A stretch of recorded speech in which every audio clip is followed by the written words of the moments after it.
Thank you. Well, thank you, everybody. It is good to be in Arizona. Oh, the weather is good. You can't have better weather than this. Can't do it. I want to thank Preston for that wonderful introduction. I want to acknowledge a few folks we have with us this afternoon. Mayor Tip Sraney is here. Give him a big round of applause. Mayor Stanton is here. All the tribal leaders who are here today.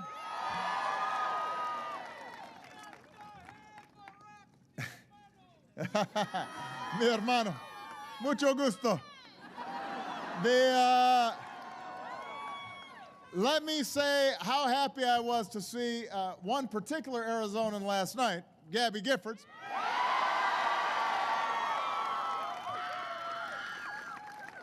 I was able to give her a big hug and just tell her we could not be more happy to see her.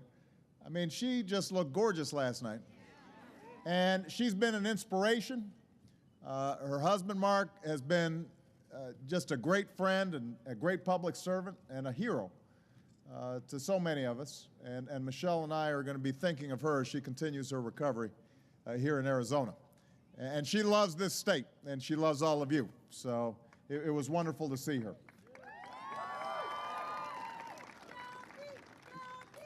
Now, last year, I had the chance to tour one of Intel's plants in Oregon.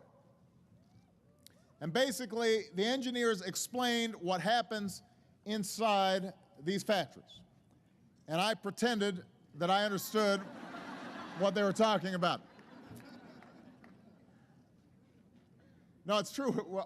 We were on this tour, and we were looking through these microscopes, and you'd look at some little spots in the microscope, and you'd say, well, what's that? And they'd say, well, that's atoms.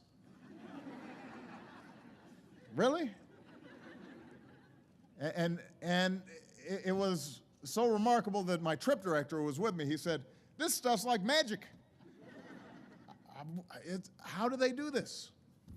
And while I was there, Intel CEO, Paul Otellini, someone whose advice I rely on as a member of my Jobs Council, announced that Intel would be building a new factory here in Arizona.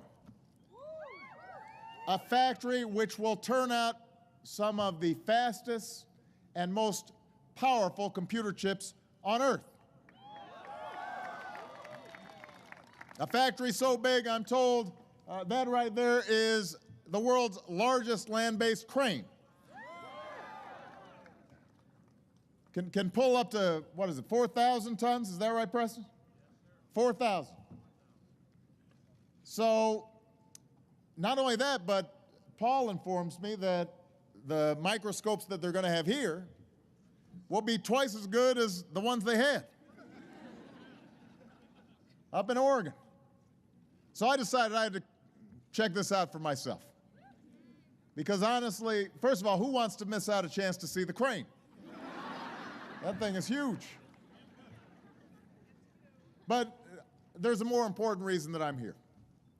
I'm here because the factory that's being built behind me is an example of an America that is within our reach.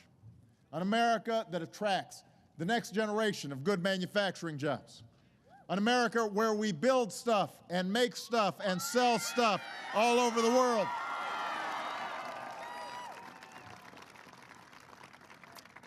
We can do that, but we've got to come together.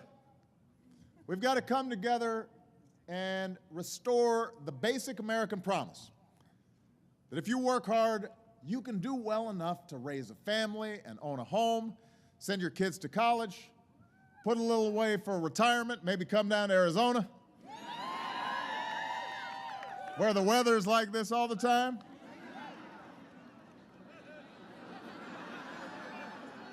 It never gets above 70 degrees, does it? Look, that's what people are looking for.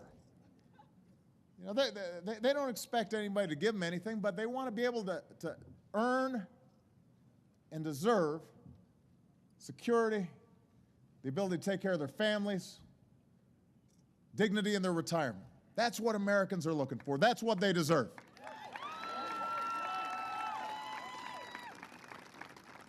Now, we're still recovering from one of the worst economic crises in 3 generations. We lost nearly 4 million jobs in the 6 months before I took office, another 4 million before our policies had a chance to take full effect. But here's the good news. Over the last 22 months, our businesses have created more than 3 million jobs. Last year, they created the most jobs since 2005. Today, American manufacturers are hiring again and creating jobs for the first time since the 1990s. So our economy is getting stronger. And we've come too far to turn back now. You know, after all that's happened, there are folks in Washington who want to do that, who want to turn back. It's like they're suffering from a case of collective amnesia. They want to go back to the very same policies that got us into this mess. Same policies that have stacked the deck against middle-class Americans for too many years. A philosophy that says we're better off if everybody's just fending for themselves and everybody can play by their own rules. I'm here to say they're wrong.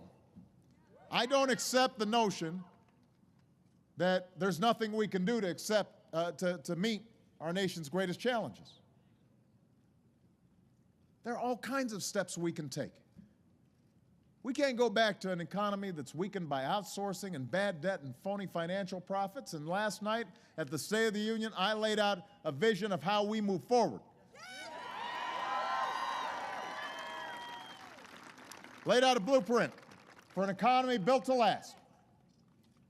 It's an economy built on American manufacturing, with more good jobs and more products made in America. It's an economy built on American energy, fueled by homegrown and alternative energy sources that make us more secure and less dependent on foreign oil. It's an economy built on the skills of American workers, getting people the education and the training they need so they're prepared for the jobs of today and ready to compete for the jobs of tomorrow. And most importantly, it's an economy that's built on a renewal of American values. Hard work, responsibility, the same set of rules for everybody, from Wall Street to Main Street.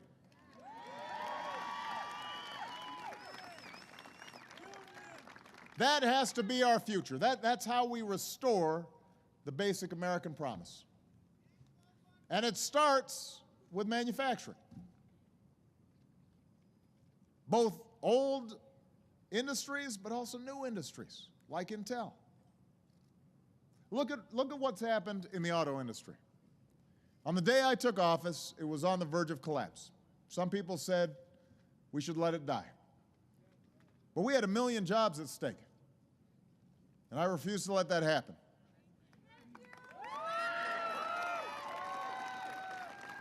And so we said to the auto companies, in exchange for help, we're going to demand responsibility. We've got to make sure that the industry retools and restructures, and that's what they did. And over the past 2 years, the entire industry has added nearly 160,000 jobs. GM is #1 in the world again. Ford is investing in new plants. Chrysler's on the mend. The American auto industry is back. Now, what's happening in Detroit can happen in other industries. I want it to happen all across Arizona. This project, thanks to the leadership of Paul and the incredible engineering prowess of Intel, this project's going to employ thousands of construction workers who will put in more than 10 million hours on the job. When this factory is finished, Intel will employ around 1,000 men and women, making the computer chips that power everything from your smartphone to your laptop to your car.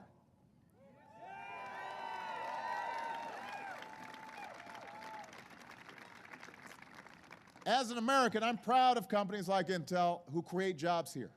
We all are. So let's help them grow and hire even faster. We have a huge opportunity to create more high-tech manufacturing jobs in the United States and bring some of these jobs back from overseas, but we're going to have to seize the moment. That starts with changing our tax system.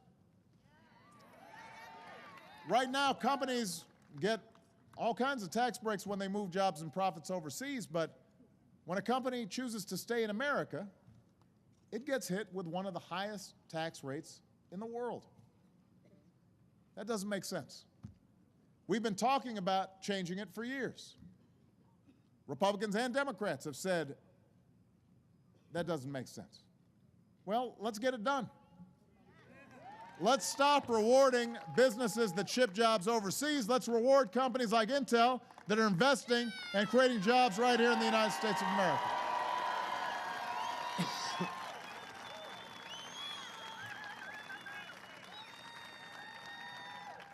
Now look, we live in a global economy.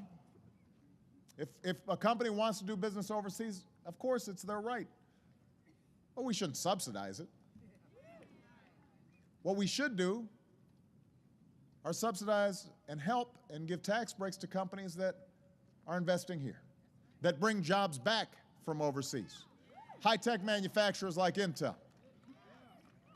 Today, my administration is laying out several concrete actions we could take right now that would discourage companies from outsourcing jobs, encourage them to invest in the United States.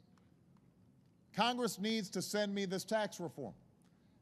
I want to sign it right away because I want to put more people to work right here in the United States.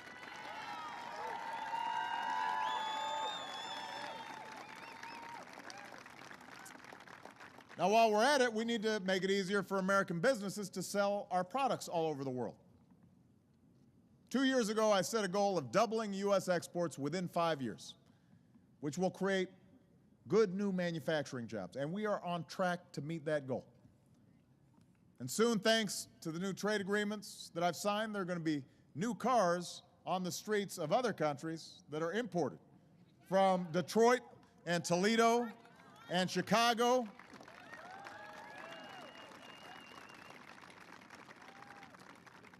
And we need to invest in education.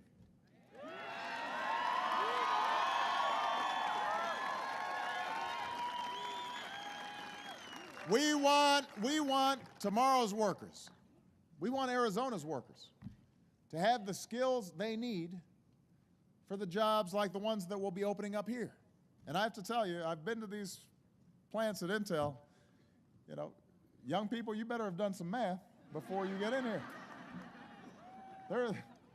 You can't just kind of wander in and you didn't do some math in school.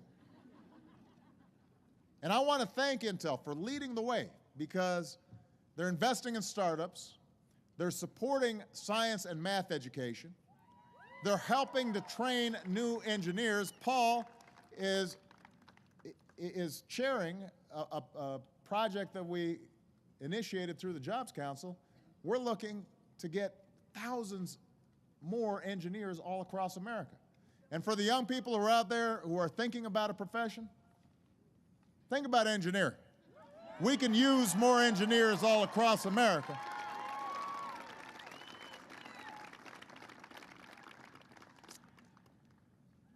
We're also going to need to look at clean energy and innovation in the energy field. You know, we have, as I said last night, oil production is higher than it's been in 8 years. We're actually importing less oil as a percentage than any time in the last 16 years. So we're opening up the oil and the gas industry here in the United States. But they don't need subsidies. We need to stop subsidizing oil companies and use that money to invest in clean energies like wind and solar and high-tech batteries. Those are industries that are already creating new jobs and making us even less dependent on foreign oil. And an economy built to last also means we've got to renew American values: fair play, shared responsibility. When it comes to tax policy, my first priority right now is to stop a tax hike on 160 million working Americans at the end of next month. People can't afford losing $40 out of each paycheck, not right now. Your voices convinced Congress to extend this middle-class tax cut before. I need your help again. Let Congress know. Pass this tax cut without drama, without delay. Get it done. It's good for the economy.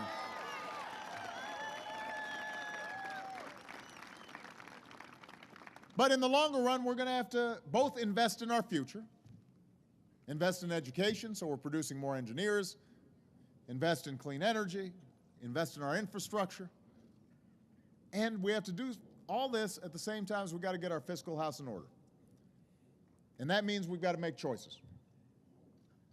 Right now, we're supposed to spend nearly $1 trillion more on what was intended to be a temporary tax cut for the wealthiest 2% of Americans. A quarter of all millionaires pay lower tax rates than millions of middle-class households. Warren Buffett pays a lower tax rate than his secretary. I know because the secretary was at the State of the Union yesterday. That just doesn't make any sense. Because we've got to make choices. We could keep those tax breaks for folks like me, or we could keep investing in everything that's going to make this country strong: education and basic research, and our military, and caring for our veterans.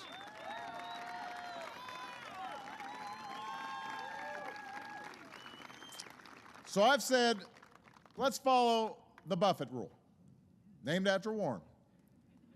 If you make more than $1 million a year, you should pay a tax rate of at least 30%. On the other hand, if you make less than $250,000 a year, which is 98% of you, your taxes shouldn't go up.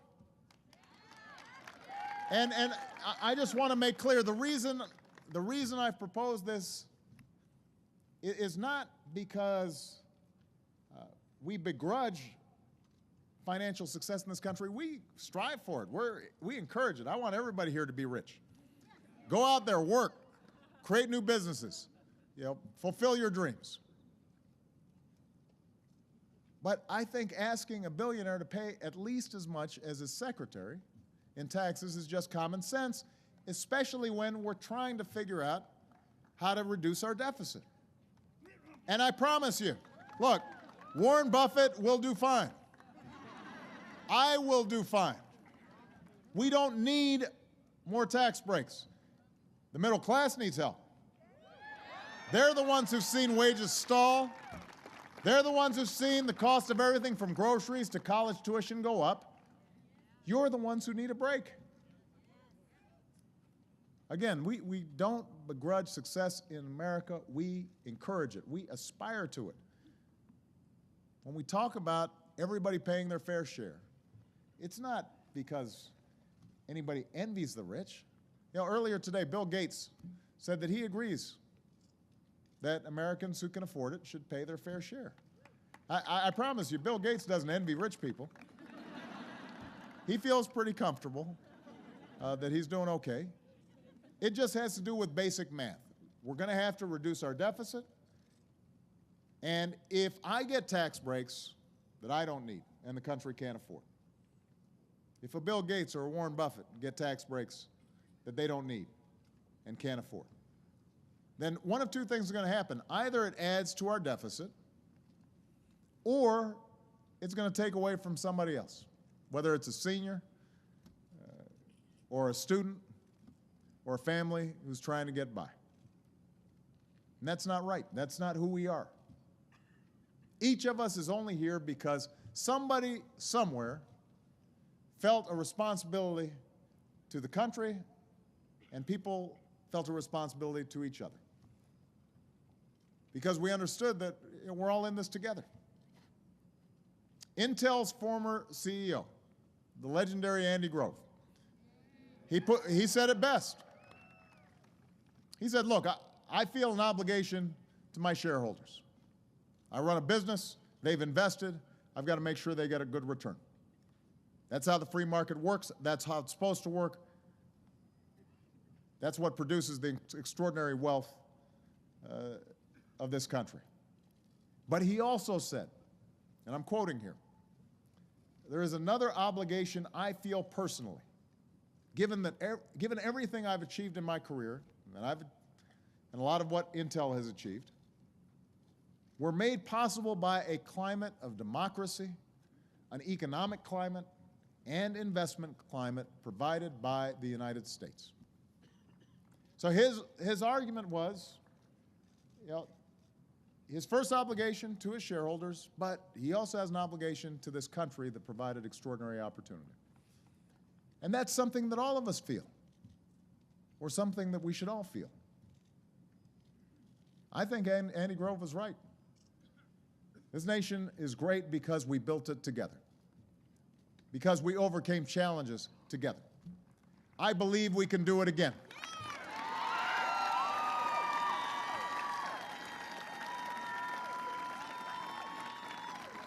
I believe it because we've done it in the past. I believe it because I see it in places like Chandler. I believe it when I talk to folks like you. I know this country exists only because generations of Americans have worked hard, have fulfilled their responsibilities, have cared for their families, but they've also cared for their communities, and they've also looked out for each other. They've lived out the idea that we're in this together. These values are not Democratic values or Republican values. They're American values. We've got to return to those values. It's our turn to be responsible. It's our turn to leave an America that's built to last. So we're going to keep moving on American manufacturing. We are going to keep moving on American energy. We are going to keep making sure that American workers get the skills they need. We are going to invest in American innovation and basic science and research. We are going to make sure that we are training those engineers that we need. We are going to make sure that we return to the values of fair play and responsibility. And I know that if we work together with common purpose, we can build an economy that gives everybody a fair shot. We can meet this challenge, and we'll remind the world once again just why the United States of America is the greatest nation on earth. Thank you very much, Arizona. God bless you. God bless America.